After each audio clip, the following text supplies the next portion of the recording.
Welcome to the channel, everyone. Tusa Acres here. Most of my videos lately have been about firewood and the outdoor wood boiler and all that kind of stuff, the homesteading stuff, which I still have a lot of that to do.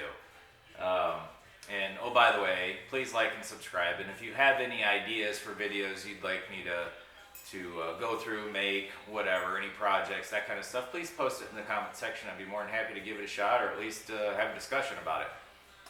Anyway, this is my girl.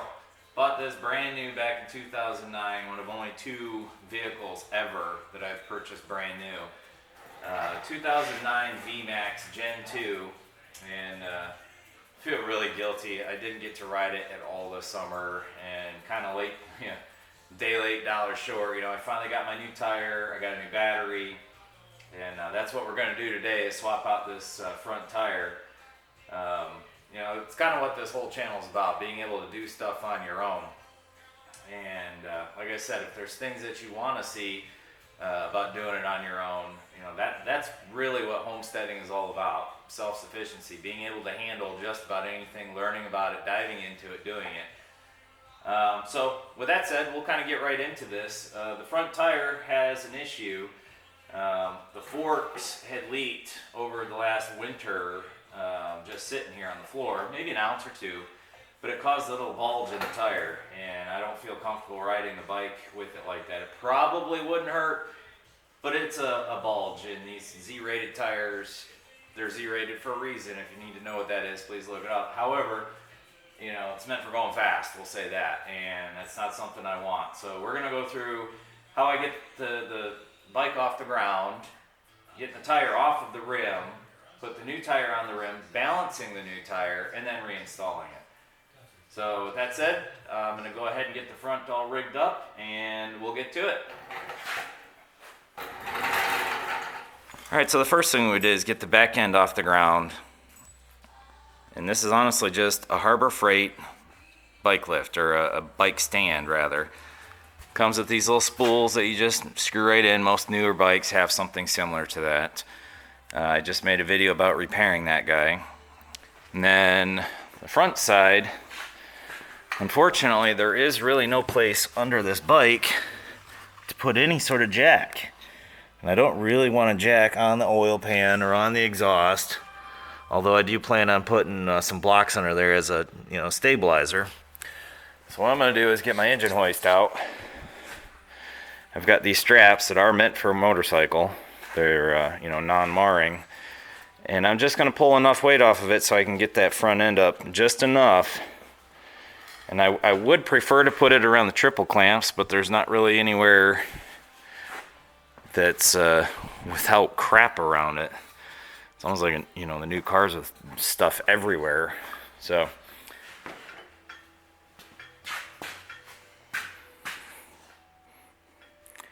tell you what, that's something you don't need very often. 19 mil Allen wrench.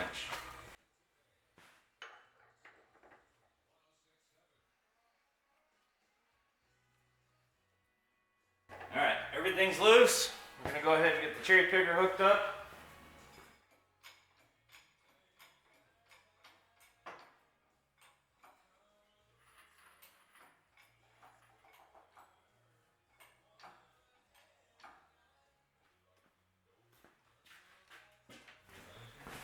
Save your cutoffs. This is a rafter.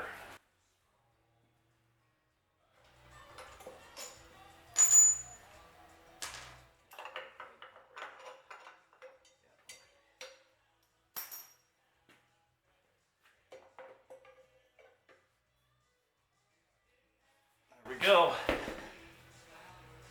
He's off. Alright, now that the tire's off, first thing we gotta do is get the air out of it. If you've never removed a valve stem, that's a valve stem remover. Goes into the valve stem.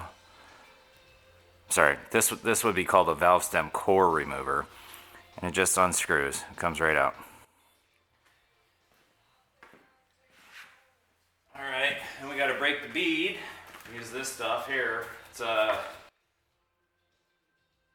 bead lubricant. And it really makes a difference trying to get a bead on or off. You almost can't be too liberal with this stuff. Once it starts to break, this really seeps in there. Something I've done before is take some bar clamps and just squeeze the sides. If you don't know this, most tires have a circle or a dot of some sort, like that tire does. There's a circle right here, if you can see that. That's where the valve stem is supposed to go.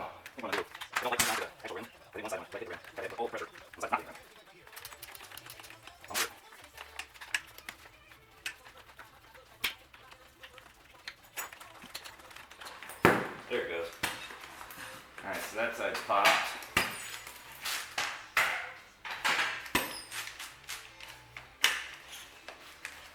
And once it's popped into the center, the rest of it will just follow.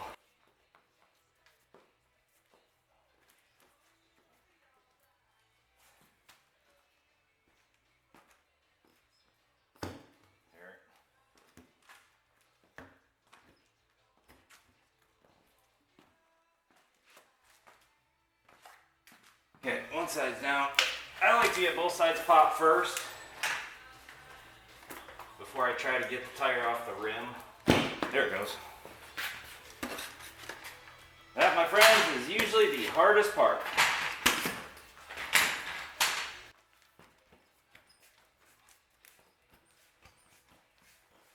That is another good time to lather this puppy up.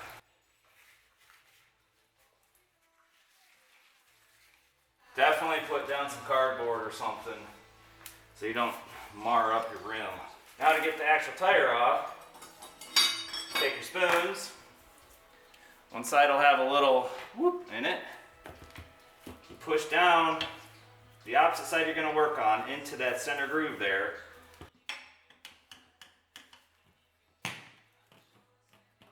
Just like that. Pull it tight and the rest of it will fall into that center groove. When it does, you get a bigger gap on the other side. Take your other spoon, and this is where you got to be careful. Like, I don't want to mar up these rims, so I'm trying to be careful here. Once you get it over the edge, like that, you just work your way around, like so. Okay. Typically, once you're that far, super easy. Yep, the rest of it will just fall right out. Okay? And getting the other side out, since it's already in that center groove there, see how it's narrow in the middle? A lot of times you can even pry it right off. If not, take your spoon carefully, get it in there. You see how it starts peeling up? And again, this is where you got to be careful with your rim. I usually like to get two started at once, like that, so they're both going all the way through. Spread it out a little bit. Get one side, then get your other side. You see the big gap already made? And once you're in position like that, a lot of times you can just peel it right off.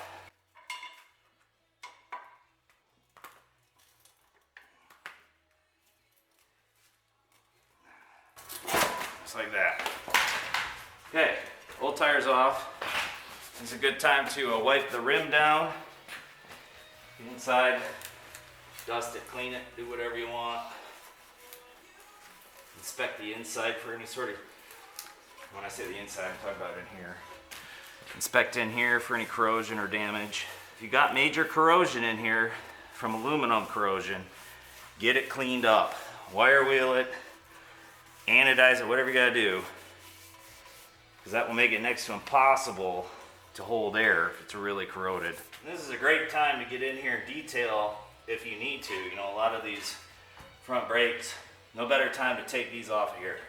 All right, so like every good manual says, installation is reverse of disassembly, right?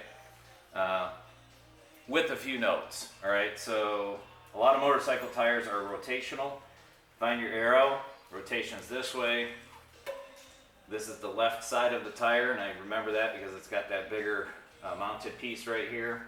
The other side just has a small cap. So the tire goes on that way, all right? I'm gonna lay it down. Remember our little dot.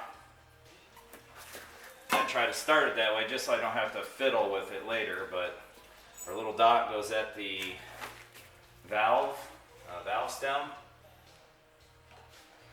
I'm gonna throw some of this lube on here.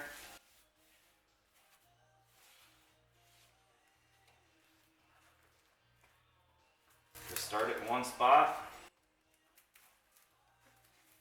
Peel it on. Once it's about halfway, that's when you'll have to start prying a little bit. The more you can get it in the center, the easier it's going to be. And when I say center, I mean you get the bead in that trough. And a couple spoons.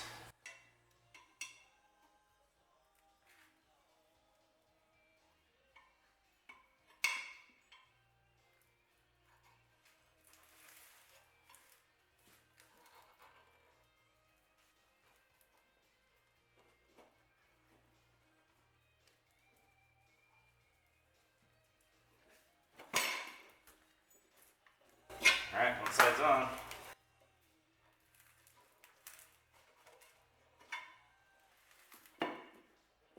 While it's still a little bit maneuverable, I try to get that dot back on the valve stem. And that's for balancing purposes.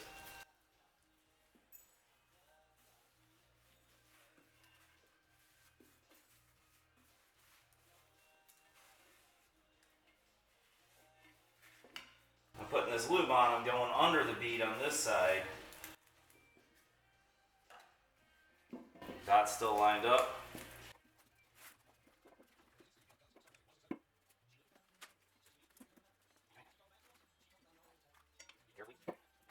I would highly recommend having at least 2 of these spoons.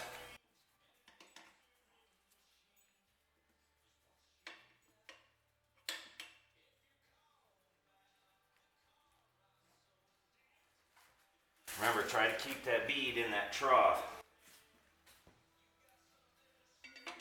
It's better to work one side around so you can keep getting it in the trough.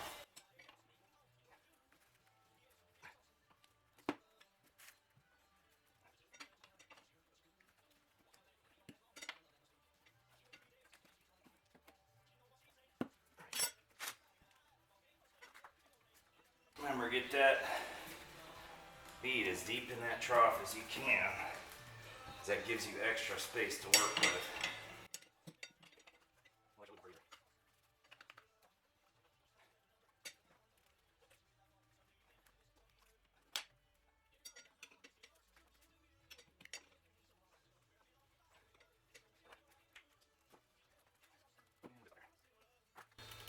There she is. Just like that. All right. Next, we reinstall our valve core. All right, then we fill her up. And beads popping might scare you a little bit. It's nothing to worry about. You should hear a good solid thump from both sides. 1, 2. All right, our bead's set. Yep. And it's filled up to your recommended no higher than the recommended specifications, but I usually run 32, 33, close enough. All right, now we're on to the balance. So the tire's actually swapped out. What do I do with that? Valve stem cap, there it is. Don't forget your valve stem caps. I would take this time to make sure that your axle shafts and seals are clean. And if anything needs greasing, do that.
Let's fire it up again. Let it warm up for once.